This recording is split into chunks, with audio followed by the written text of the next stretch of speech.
So hello, welcome to the video and Merry Christmas. This video will be released on Christmas Eve, so if you watch it immediately, I hope you have a wonderful Christmas. If you watch it in the week after its release, I hope you have a very, very Merry New Year. And if you watch it a month or two after it's released, well, Happy Easter, or perhaps even Happy Halloween. I didn't want to do anything too involved or too cerebral for this week's video, but I have accumulated a handful of updates on various things I've talked about in previous videos, so I thought I would share 6 updates with you today, and a couple of them have an element of humour associated with them. So if that sounds good, before I say that though, if you usually skip my introductory video, perhaps give it a watch this week. So if that sounds good, stick around. Hi, I'm Matt, and even I'm bored of this intro. It's too long, and it's always felt a little boasty, although it sort of needs to be, as it's there to establish my credentials for newcomers to the channel. So one of my New Year's resolutions is to make a completely new one. Let me know in the comments what you think it should include.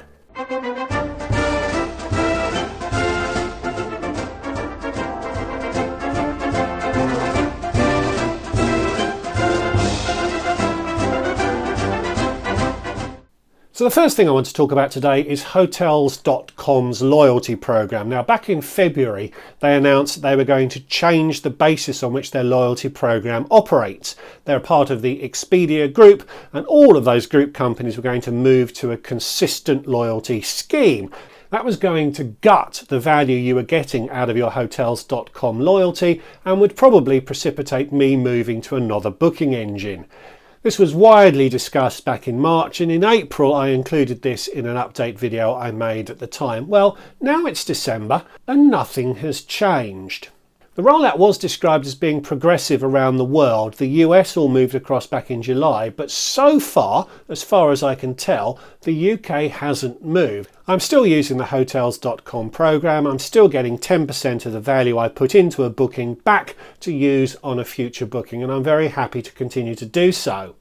And there's been no announcement as to when the UK is going to change, so for now, carry on. But even though they haven't changed the loyalty program, Hotels.com has changed their branding from this to this.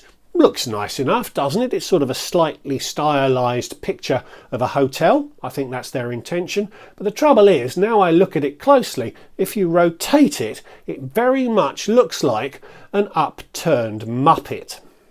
Once I work that out, I can't unsee it. So as a little bit of an inside joke we can share for having shared this Christmas experience, I may well refer to this website as upturnedmuppets.com in future videos. Second update I wanted to give was about my EU 261 claim following a delayed flight on Iberia from Madrid down to Bogota. I've talked about this claim a couple of times, but in those videos I hadn't actually received the money, so just checking back through my timeline, I lodged my claim on the 3rd of July, and a couple of days later it was rejected, as I think every claim is by Iberia. I suspect they just reject everything, hoping that that filters out a large number of people who don't really know their rights. So on the 10th of July I appealed, and almost immediately Iberia said, yep, it's a fair cop, we are liable, give us your bank information and we will send you the money. I duly did, and I waited 3 months, and guess what? No money. So after 3 months had passed, I emailed them again, and I got almost an identical reply saying, we looked into your case and yes, you are eligible for compensation. Give us your bank details and we'll send you the money. So I sent them my banking details again, and wouldn't you know it, 3 days later I had £259 in my account. It took a while, but I got my money in the end, which brings me on to point 3. So off the back of making that claim, I made a video about EU 261, and you'd think I'd become quite an expert as a result of making that video, but there's one little nuance that I actually hadn't picked up and didn't include in that video. So when a flight I took from London to Prague was cancelled and arrived over 2 hours late, I actually was eligible to make a claim. I hadn't realised that I was, but a viewer very helpfully pointed out that I could make an EU 261 claim or a UK 261 claim, as it was a flight originating in the UK, off the back of that delay.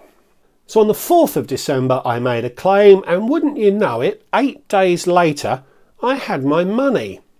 And I have to say that BA really did impress me with how this process worked. Obviously, EU 261 came along after the bulk of the BA website was built, so relatively new technology seems to have gone into the claims process, and it was really quite efficient.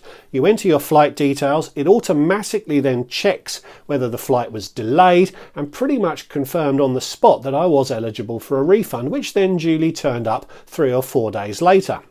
No quibbles, no delays, and no immediate automatic rejection, so congratulations BA on that one.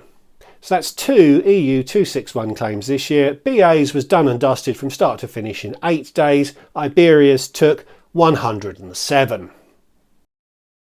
The fourth update allows me to put my tongue slightly in my cheek again. Now you'll remember I took Singapore Airlines' longest flight. Indeed, it is the world's longest flight. My body clock was already a little bit messed up getting on, but I was also working hard to manage the 11 or 13 hour jet lag that flight was going to deliver to me. So I decided to eat outside of the normal rhythm of the Singapore service. And that didn't really work, I think it's safe to say. Some of the food I was served was virtually inedible. Now, they were very apologetic, they were very responsive, and I actually got a compensation voucher in my inbox waiting for me when I got off the plane for 75 Singapore dollars. Fantastic.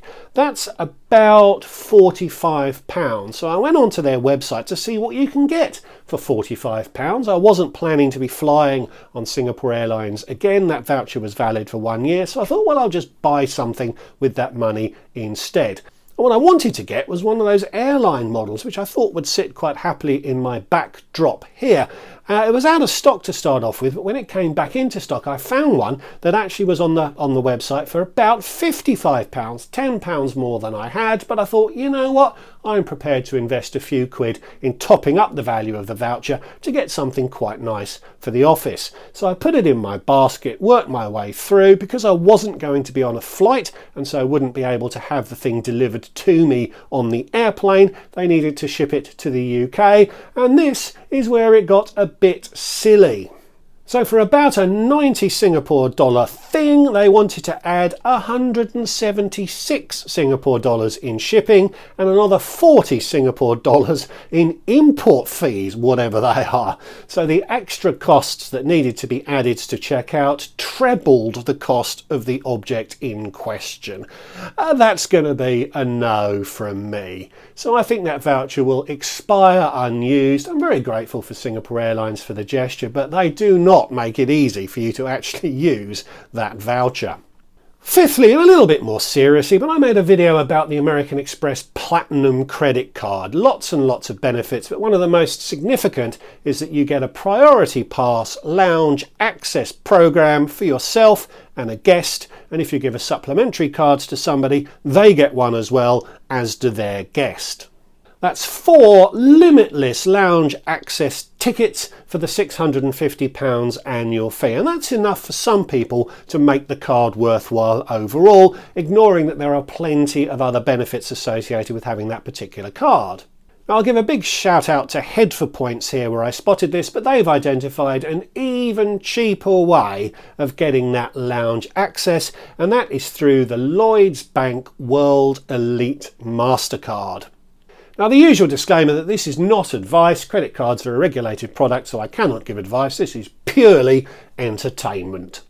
But for just £180 a year, you can get a priority pass and your supplemental card holder will also get one. Now that's only 2 priority passes compared with the 4 you can get through American Express, but it costs well under half the cost. And if you tend to travel on your own or with your partner who is your supplementary card holder, that's going to be plenty of lounge access for the 1 or 2 of you. Indeed, the Lloyds card is actually better than the Amex card in some regards. It does give you access to the £15 of dining credit that is available in many airports within the UK. The Amex version excludes that benefit. So I could have sat down and eaten £15 worth of stuff on my recent transit through London City for free. There's no lounges there, so having that availability to eat at a restaurant is actually quite a decent benefit. One other teeny tiny point I want to quickly make, point 5b if you like, is also concerning that American Express Platinum credit card. I mentioned in it that the travel insurance benefit only covers people up to the age of 70, but it was pointed out to me that the American Express Business Platinum card has a similar travel insurance clause within it, but that covers people up to the age of 80. Obviously there's different qualification requirements for the business versus the personal card. And you've got pre-existing condition dances to get through and so on and so forth, but that might be a significant piece of knowledge for you if you've got slightly older relatives that you want to cover as part of an American Express subscription. Now, I can't help you out with a referral for that Lloyd's card, but I can help you out with Amex. So if you are interested in one of their cards, send me an email. The link will be in the description below, and I'll send you back a referral link. You'll get a boosted welcome bonus for applying through that link, and I'll get a little something too. And the final point I want to make concerns that excellent tier point run I talked about from Abu Dhabi down to Jakarta. I haven't kept track, I probably should have done, but I reckon at least 20 people have said that they're now going to do that trip, having seen it featured on my video. And good luck to every one of you, because it is great fun. Now, Jakarta may not be the idyllic endpoint destination at the end of that trip that some people are looking for. So it's always interesting to see what options there are for continuing the journey beyond Jakarta. Now, before the you-know-what, Cathay Pacific used to have some very interesting fares from Jakarta up to Hong Kong, continuing on to northern Japan, specifically Sapporo. That was another 560 tier points, as that leg from Hong Kong to northern Japan qualified as being over 2,000 miles long. Those fares have not returned, but there is quite a decent fare still to Taipei. But during the you-know-what, Cathay introduced a new fare category in its business family of fares, which is P class. And for many, many years, that P class fare didn't earn tier points on British Airways. It was a right pain. You used to have to call to make a booking to go up a fare category into one that did earn tier points, and it used to cost you probably another 10 or 15% of the fare. But back in November, BA finally worked out that this was a problem, and they fixed it. So those P-class fares on Cathay Pacific now do earn tier points, and that does add quite an interesting series of options to continue your journey beyond Jakarta. If you pick a specific route on the BA website and check, it still doesn't show the P-class fare as qualifying, but the overall Cathay Pacific section does now include it. They've obviously updated some of their website, but haven't put that P fare into each of the individual legs covered by Cathay Pacific. But I now would be completely confident to book a Cathay Pacific flight in P class with the aim of getting BA tier points and Avios on that flight. So that does now make it a little more economic to continue a tier point run beyond Jakarta up deeper into Asia. So there you go, 6 updates with a Christmassy feel. Well, that comes mainly from the hat rather than the updates, but 2 of them had an element of humour to them.